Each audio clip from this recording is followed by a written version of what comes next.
Hey everybody, welcome back to RPG Rookies, where we cover Dungeons & Dragons, tabletop role-playing games, dungeon crawlers, and all things fantasy. I am your dungeon minion. You heard right. I said minion because I'm certainly no master. Today we have another product review, and I'm continuing my series of Pathfinder 2nd edition products, but this here is not one of the 3 core books as I've covered in previous videos. This is actually the advanced player's guide, not to be confused with the core rulebook. This is for advanced information and additional things. So let's open up and see what this book has inside. Again, we always start with the table of contents. It has an introduction here. It says, Pathfinder is a game of imagination where you can bring nearly any idea to life.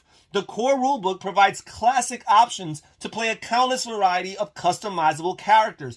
This book expands those core options, giving you even more ways to play the character you want. So first of all, here we have an additional list of ancestries and classes that are available to the players for creating their characters. We've got the catfolk and the kobold and the orc and the ratfolk and the tengu. For classes, we have the investigator and the oracle and the swashbuckler. I'd love to play the swashbuckler and the witch. So let's get straight into chapter 1 here. Talks about ancestries and backgrounds. So not only are there additional ancestries, but we have ways to give new heritages and ancestry feats to expand on the core rulebook's ancestries. So let's see here. So first of all, it talks about the catfolk. Here we have names. A list of sample names for if you want to create a catfolk character. Talks about their heritages, clawed catfolk, hunting catfolk, jungle catfolk, 9 lives catfolk. Here are some different ancestry feats across different levels. Then here we have the kobold ancestry. It talks about their physical description, their society, again, a recommendation of different names, their alignment and religion. Here it talks about their different heritages, such as the cavern kobold, the dragon scale kobold, the spell scale kobold, the strong jaw kobold, and the venom tail kobold. Here are some ancestry feats across all the different levels. Then here we have the orc ancestry. And it talks about their physical description, their society, their alignment and religion. It talks here about their names with some sample names. It talks about their heritages, including Badlands Orc, Deep Orc, Hold Scarred Orc, and Rainfall Orc. And here we have their ancestry feats across different levels, such as Athletic Might and Bloody Blows, Ferocious Beast, and Rampaging Ferocity. Here we have a section for the ratfolk ancestry, and it talks about their physical description, their society, their alignment and religion, their names with some samples here. It talks here about their different heritages, such as the deep rat, the desert rat, the long snout rat, the sewer rat, and the shadow rat. Here we have some ancestry feats across the different levels. And then we move on to the tengu. And again, you got their physical descriptions, their society, alignment and religion, sample names, their different heritages, and their ancestry feats across the different levels. Then we have here a section for versatile heritages. It says, the people of Galarian are many, and they have long history of intermingling. The inevitable offspring of these mixed unions share physiological features with both their parents, manifesting as a specific heritage. The most common of these by far are the half-elf and half-orc ancestries. Some individuals, however, are born under far stranger circumstances. And here it talks about playing a versatile heritage. In other words, a mixed race. And here it tells us that the book includes rules for 5 different versatile heritages, such as changelings, Dhampir, and 3 different planar Zions, such as Aasimar, Duskwalker, and Tiefling. And here it goes into detail for all of these different versatile heritages. Here we talk about the changeling, and it talks about all of their different feats. And here we have the Dhampir. Here we have the planar Zions here, and we have 3 of them. The Aasimar here, the Aasimar. We have the Dusk Walker here, and we have the Tiefling here. And now here we have additional ancestry feats for the different ancestries that were already included in the core rulebook, such as the Dwarven ancestry feats, such as Eye for Treasure, or Defy the Darkness, or Stone Bones. Here we have Elf ancestry feats, such as Ancestral Linguistics, Know Your Own, Otherworldly Acumen. We have additional ancestry feats for the gnomes, such as Empathetic Plea, Project Persona, and Instinctive Obfuscation. We have additional goblin ancestry feats, such as Extra Squishy, Loud Singer, and Reckless Abandon. We have additional halfling feats here, such as Jinx, Step Lively, and Toppling Dance. We have additional human ancestry feats, such as Sense Allies, Advanced General Training, Heroic Presence. And here we have a few half-elf ancestry feats, such as Earn Glory and Pinch Time. Here we have a list of additional background options that players can have for their character creation. We've got the Bandit and the Barber and the Bookkeeper and the Cook and the Courier and the Cultist and the Insurgent and the Outrider and the Pilgrim, the Refugee, the Root Walker, the Scavenger, the Servant, the Squire, the Tax Collector, the Teacher, and the Ward. This combined with the options that already came in the core book give you a plethora of choices in making these characters. Here we have some more rare backgrounds. So we have the Amnesiac, the Blessed, Cursed, Feral Child, Feybound, Haunted, Returned, and Royalty.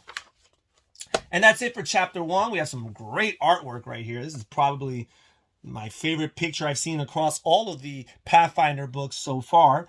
And here we have a section for chapter 2.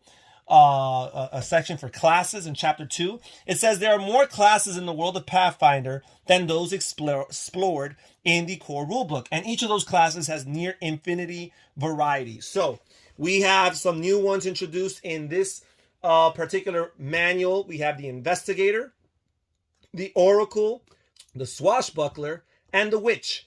And here are additional sections for the classes that were already found in the original core rulebook, and this book will expand on those as well. So here's a section for the Investigator. It says, you seek to uncover the truth, doggedly pursuing leads to reveal the plots of devious villains, discover ancient secrets, or unravel other mysteries. So it talks to you about what you do during combat encounters or social encounters. Here's a table for their different class features that become available across the different levels. And then in particular here, it talks about some of these class features here. So here we have detailed descriptions of all these different features and the levels on which they become available. More feats here across different levels. Here are some sample investigator characters here. So you can look at that. We have the coroner here. Here we have the chemist. And that's it as far as the investigator is concerned. Here we have the Oracle class. Your conduit to divine power eschews the traditional channels of prayer and servitude. You instead glean divine truths that extend beyond any single deity. And it talks to you about the Oracle during combat, during social encounters, while exploring. Here's a section of their advancement here across the different levels, different features, the specifics of these different features. Talks here about mysteries. It says choose the divine mystery that fuels your mystical power. Here it talks about ancestors. Here again we have some sample oracles. We have the Flame Augur here. We've got the Lifebringer here. And here's a section for oracle feats across the different levels. And we're done. Now we move on to the Swashbuckler here. It says, many warriors rely on brute force, weighty armor, or cumbersome weapons. For you, battle is a dance, where you move among foes with style and grace. So it tells you about the Swashbuckler during combat encounters, during social encounters, while exploring in downtime. Here's a table for their advancement here. Different class features. that become available. Okay, we have some feats that become available across the different levels. Some sample characters such as the gymnast and the fencer here. And now we move on to the witch. You command powerful magic, not through study or devotion to any ideal, but as a vessel or agent for a mysterious otherworldly patron that even you don't entirely understand. And again, it tells you what the witch would do during encounters, social encounters, exploring and downtime, their table for advancement, their different class features, their spells here in the case for the witch, the spells that they have per day across the different levels. Here we have some patron themes for the witch here: curse, fate, fervor, night, rune, wild, and winter. We have a section here for witch lessons, basic lessons, greater lessons, and major lessons. And then here, the witch feats that become unlocked across the different levels. We have some sample witches here, like the hedge witch, and that's it. Only one sample witch here. And then we finally go back to the classes that were already available in the original core book, and they add additional feats that become available to the characters as they reach certain levels. So first of all, we have the alchemist, we have the barbarian here, we have the bard here, and we have the champion here. And there's even here a section for evil champions. It says the core rulebook contains the rules for being a champion of good, but just as there are champions of virtue, there are those who are champion for far more unsavory causes. Okay, here we have the cleric, the druid, the fighter, the monk, the ranger, the rogue, the sorcerer, and finally the wizard. Here's a section with additional animal companions to supplement those that were already made available in the core rulebook. We have the arboreal sapling, we have the bat, the ape, the boar, the crocodile, the riding drake, the scorpion, and the shark. We have a group of familiars also to add to those that are already in the core book. We have the fairy dragon, we have the imp, we have the spell slime. And then here we have chapter 3, which is a chapter on archetypes. It says, beyond your class and general feats, you can expand your character concept by choosing an archetype. Are you more heavily armored than your peers from the Sentinel archetype? Are you a Viking, experienced in seafaring and raiding? Perhaps you're a medic, tending to the fallen. These are just a few possible archetype options. So here it talks about additional feats and multi-class archetypes. So here are some archetypes for the investigator, such as investigator dedication, investigator's stratagem, advanced deduction, keen recollection, master spotter. Here's some subclasses for the oracle: oracle dedication, basic mysteries, basic oral spellcasting, burst revelation, advanced mysteries, mysterious breadth, expert oracle spellcasting, master oracle spellcasting. We have the swashbuckler here: swashbuckler dedication, basic flair, finishing precision, advanced flair, swashbuckler's riposte, swashbuckler's speed, evasiveness. We have the witch here: witch dedication, basic witch spellcasting, basic witchcraft, advanced witchcraft, patron's breath, expert with spellcasting, and master wizard spellcasting. And all of these character subclass options or archetype options become unlocked or available as they make it to different levels.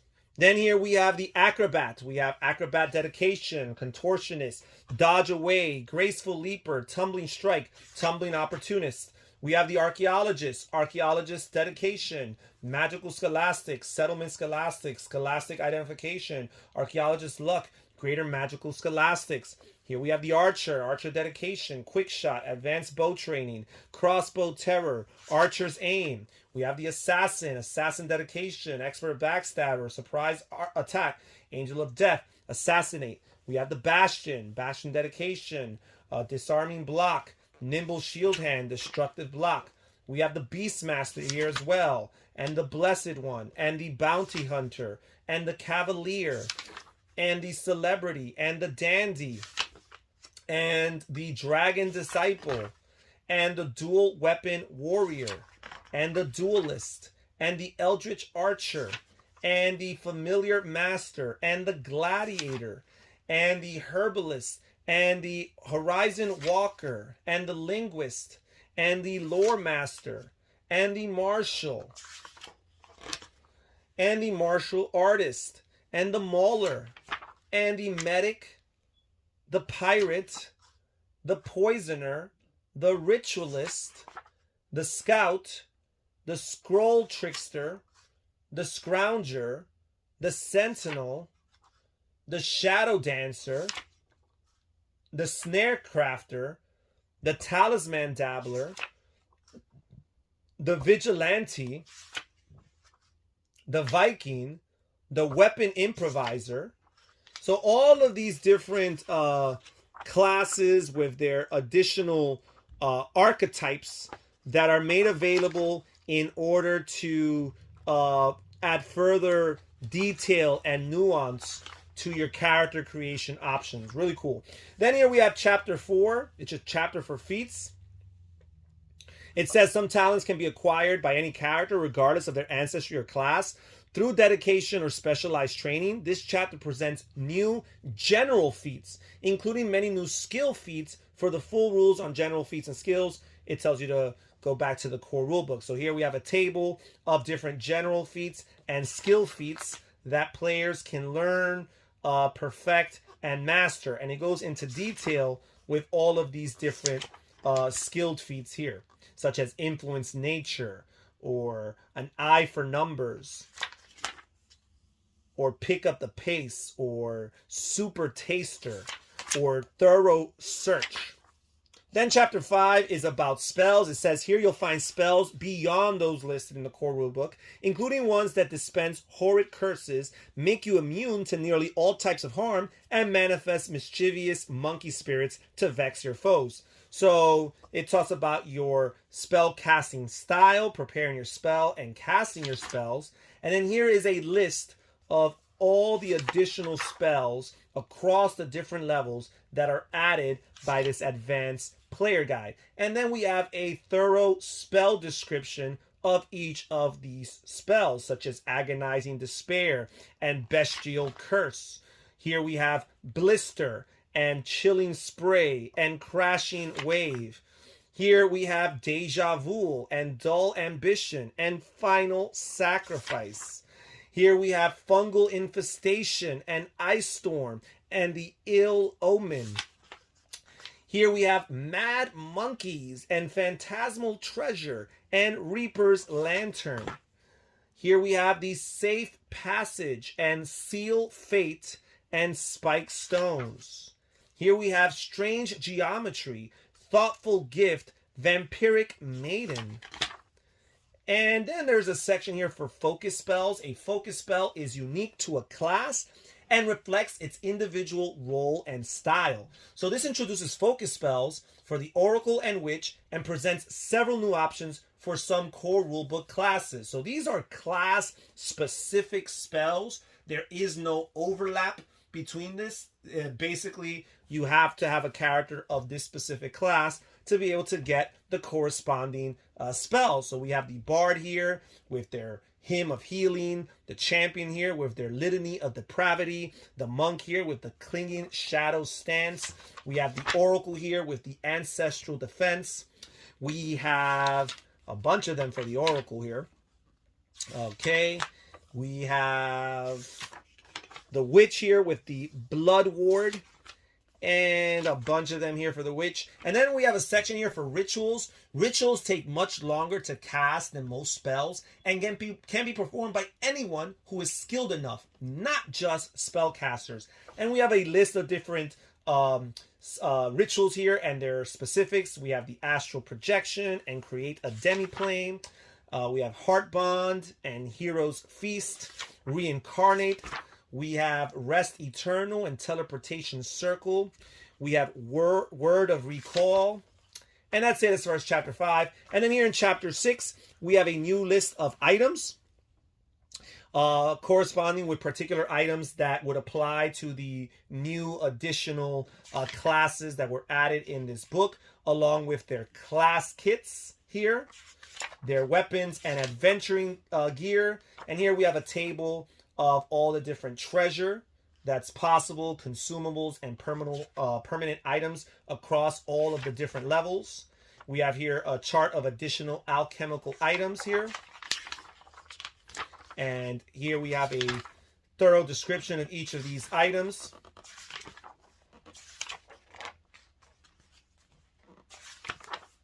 And then finally, we wrap things up with a glossary and index.